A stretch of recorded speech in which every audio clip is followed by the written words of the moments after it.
overall, the past 2 days, I've announced a series of initiatives that are going to make sure we hit the target of including today 2 new rules to reduce methane losses from new and existing oil and gas operations and from natural gas pipelines. Thanks to the effort of our joint effort with the EU, we've grown global methane pledge. Remember, I raised it when I spoke to the United Nations from 9 countries signing on to that pledge in September at the United Nations. More than 100 countries have signed on. It's about half the world's methane emissions, 70% of the world's global GDP. We made commitments to promote climate-smart agriculture, spur innovation, catalyze private finance for a clean economy, and to drive high-standard, clean, climate-resilient infrastructure through the Build Back Better initiative. We had a great meeting today where we sat and talked about the whole focus of my Build Back Better initiative, which is adopted by the G7, was that everything should be focused on, as we help with the infrastructure of the rest of the world, which needs it badly, focused on climate. The example is if you build an oil well, if you build a gas or oil refinery, you're going to have that for the next 30 years. Well, why not invest now if we're going to provide for the help for nations in solar capacity or wind capacity? So the point is, although we also brought through the new President's Emergency Plan for Adaptation and Resilience. We called it, I'm getting tired of acronyms, I have to admit to you, but it's called a PREPARE. We're going to support climate adaptation efforts in more than 500 million people worldwide.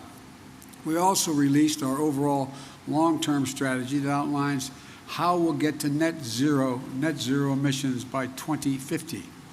You know, we know that this must be a whole of society effort.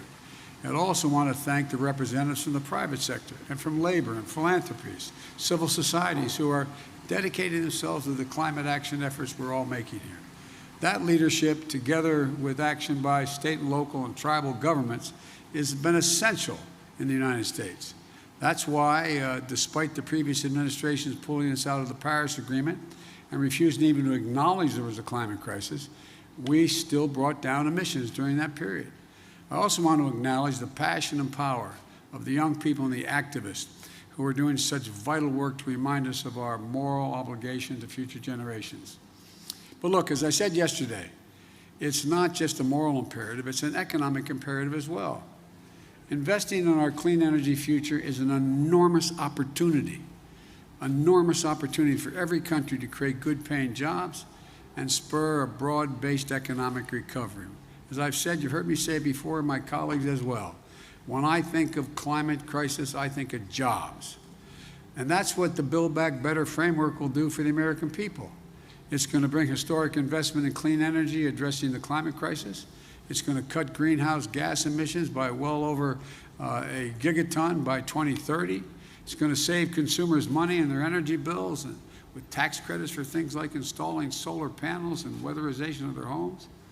It's also going to provide manufacturing credits to make sure the United States is competing in energy markets of the future like solar panels and wind turbines. It's also going to accelerate electric vehicles and electric school buses and build a nationwide network of 500,000 charging stations to power them. It's about jobs. It's about competitiveness versus complacency. It's about making the world safer, cleaner, healthier, a place for our children and children all around the world to look to the future in a way that they can't now.